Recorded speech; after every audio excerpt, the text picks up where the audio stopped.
2 Samuel, chapters 20 and 21. And there happened to be there a man of Belial, whose name was Sheba, the son of Bichri, a Benjamite.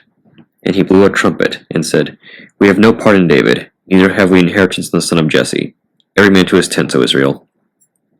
So every man of Israel went up from after David, and followed Sheba, the son of Bichri. But the men of Judah clave unto their king, from Jordan even to Jerusalem. And David came to his house at Jerusalem, and the king took the 10 women, his concubines, whom he had left to keep house, and put them in ward, and fed them, but went not in unto them. So they were shut up unto the day of their death, living in widowhood. Then said the king to Amasa, Assemble me the men of Judah within 3 days, and be thou here present. So Amasa went to assemble the men of Judah, but he tarried longer than the set time which he had appointed him. And David said to Abishai, Now shall Sheba, the son of Bichri, do us more harm than did Absalom. Take thou my lord's servants, and pursue after him, lest he get in fenced cities, and escape us. And there went out after him Joab's men, and the Cherethites, and the Pelethites, and all the mighty men, and they went out of Jerusalem to pursue after Sheba, the son of Bichri. When they were at the great stone which is in Gibeon, Amasa went before them. And Joab's garment that he had put on was girded unto him, and upon it a girdle with a sword, fastened upon his loins in the sheath thereof. And as he went forth, it fell out. And Joab said to Amasa, Art thou in health, my brother? And Joab took Amasa by the beard with the right hand to kiss him. But Amasa took no heed to the sword that was in Joab's hand. So he smote him therewith in the 5th rib, and shed his bowels to the ground, and struck him not again, and he died. So Joab and Abishai his brother pursued after Sheba, the son of Bichri. And one of Joab's men stood by him and said, He that favoureth Joab, and he that is for David, let him go after Joab. And Amasa wallowed in blood in the midst of the highway. And when the man saw that all the people stood still, he removed Amasa out of the highway into the field, and cast a cloth upon him, when he saw that every one that came by him stood still. When he was removed out of the highway, all the people went on after Joab, to pursue after Sheba, the son of Bichri. And he went through all the tribes of Israel unto Abel, and to Bethmaachah, and all the Berites. And they were gathered together, and went also after him. And they came and besieged him in Abel of Bethmaachah, and they cast up a bank against the city, and it stood in the trench, and all the people that were with Joab battered the wall to throw it down. Then cried a wise woman out of the city, Hear, hear, say, I pray you, unto Joab, Come near hither, that I may speak with thee. And when he was come near unto her, the woman said, Art thou Joab? And he answered, I am he. Then she said unto him, Hear the words of thine handmaid. And he answered, I do hear. Then she spake, saying, They were wont to speak in old time, saying, They shall surely ask counsel at Abel. And so they ended the matter. I am one of them that are peaceable and faithful in Israel. Thou seekest to destroy a city and a mother in Israel. Why wilt thou swallow up the inheritance of the Lord? And Joab answered and said, far be it from me, that I should swallow up or destroy.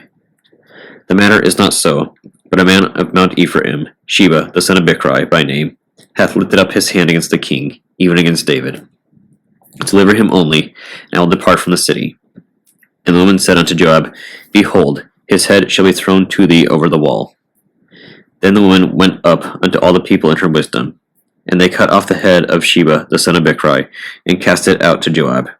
And he blew a trumpet, and they retired from the city, every man to his tent. And Joab returned to Jerusalem unto the king. Now Joab was over all the host of Israel, and Benaiah, the son of Jehoiada, was over the Cherethites, and over the Pelethites. And Adoram was over the tribute, and Jehoshaphat, the son of Ahilud, was recorder. And Sheva was scribe, and Zadok and Abiathar were the priests. And Ira also, the Jairite, was a chief ruler about David. Then there was a famine in the days of David 3 years, year after year, and David inquired of the Lord. And the Lord answered, It is for Saul, and for his bloody house, because he slew the Gibeonites. And the king called the Gibeonites, and said unto them, Now the Gibeonites were not of the children of Israel, but of the remnant of the Amorites. And the children of Israel had sworn unto them, and Saul sought to slay them in his zeal to the children of Israel and Judah. Wherefore David said unto the Gibeonites, What shall I do for you? And wherewith shall I make the atonement, that ye may bless the inheritance of the Lord? And the Gibeonites said unto him, We will have no silver nor gold of Saul, nor of his house, neither for us shalt thou kill any man in Israel. And he said, What ye shall say, that will I do for you. And they answered the king, The man that consumed us, and that devised against us, that we should be destroyed from the remaining in any of the coasts of Israel. Let 7 men of his sons be delivered unto us, and we will hang them up unto the Lord in Gibeah of Saul, whom the Lord did choose. And the king said, I will give them. But the king spared Mephibosheth, the son of Jonathan, the son of Saul, because of the Lord's oath that was between them, between David and Jonathan, the son of Saul. But the king took the 2 sons of Rizpah, the daughter of Aiah, whom she bare unto Saul, Armoni, and Mephibosheth, and the 5 sons of Michal, the daughter of Saul, whom she brought up for Adriel, the son of Barzillai, the Meholathite. And he delivered them into the hands of the Gibeonites, and they hanged them in the hill before the Lord. And they fell all 7 together, and were put to death in the days of harvest, in the first days, in the beginning of the barley harvest. And Rizpah, the daughter of Ai, took sackcloth, and spread it for her upon the rock, from the beginning of harvest until water dropped upon them out of heaven, and suffered neither the birds of the air to rest on them by day, nor the beasts of the field by night. And it was told David what Rizpah, the daughter of Aiah, the concubine of Saul, had done.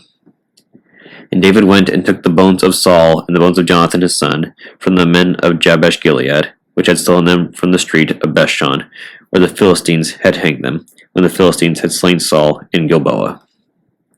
And he brought up from thence the bones of Saul and the bones of Jonathan his son, and they gathered the bones of them that were hanged.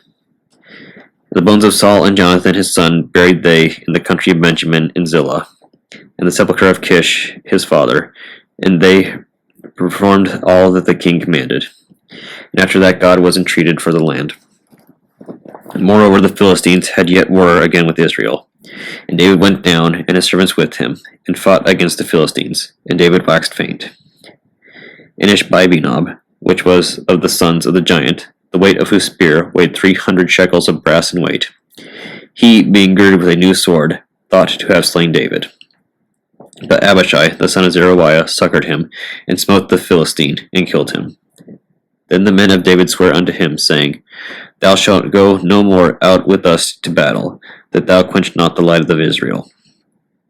And it came to pass after this, that there was again a battle with the Philistines at Gob.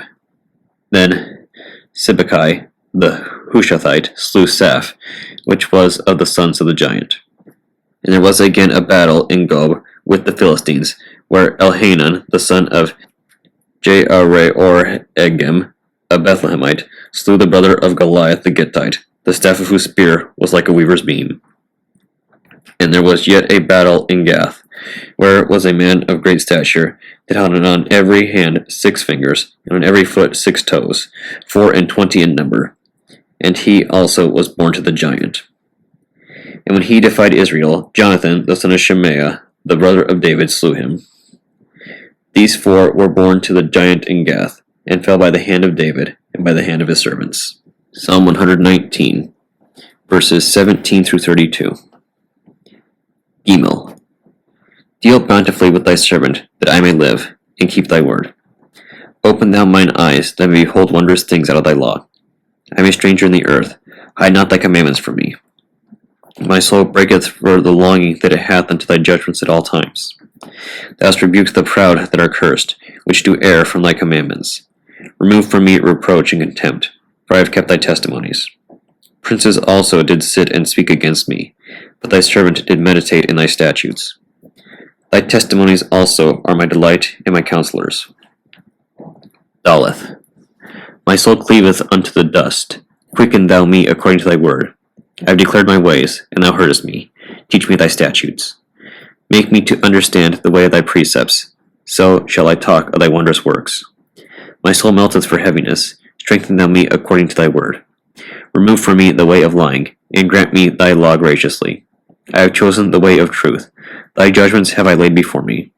I have stuck unto thy testimonies. O Lord, put me not to shame. I will run the way of thy commandments, when thou shalt enlarge my heart.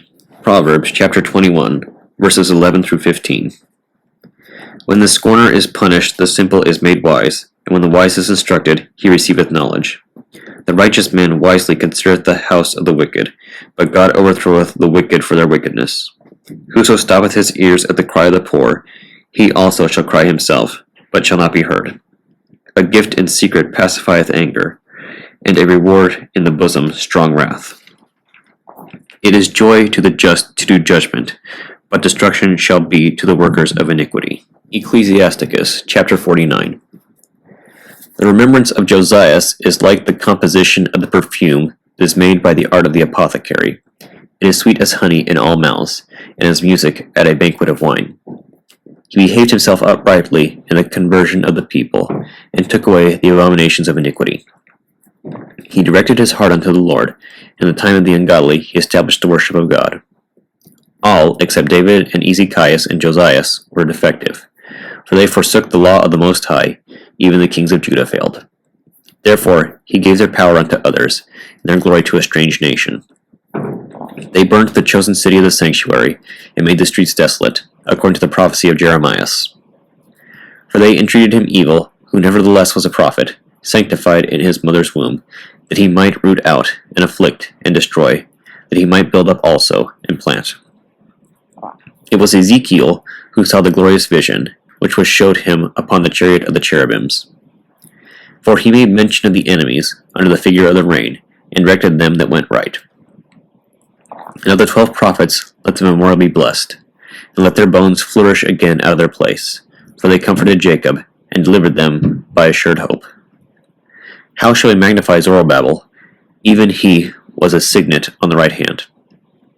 So was Jesus the son of Josedech, who in their time builded the house, and set up a holy temple to the Lord, which was prepared for everlasting glory.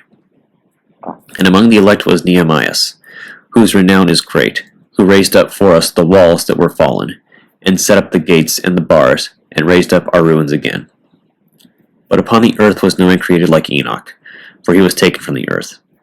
Neither was there a man born like unto Joseph, a governor of his brethren, a stay of the people, whose bones were regarded of the Lord. Sem and Seth were in great honor among men, and so was Adam above every living thing in the creation.